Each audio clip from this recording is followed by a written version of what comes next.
వాడు వేశాడంట కాచి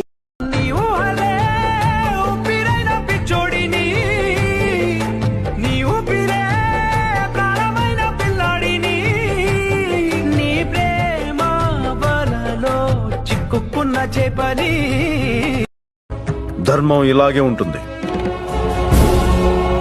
నిండు సభలో మహారాజులు, మంత్రులు, సామంతులు, కురువృద్ధులు ఇంతమంది ముందు ఒక ఆడదాన్ని బట్టలోడదీస్తుంటే తప్పని చెప్పకుండా చెప్పు తీసుకొని కొట్టకుండా చూస్తూ కూర్చున్న ప్రతి ఒక్కరూ సావాల్సిందే, భీష్ముడితో సహా.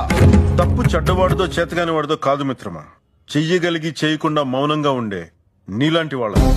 గుర్తుంచుకో, సమర్థులు నాకెందుకు లేని ఇంట్లో కూర్చుంటే అసమర్థులే రాజ్యాలు వెళ్తారు.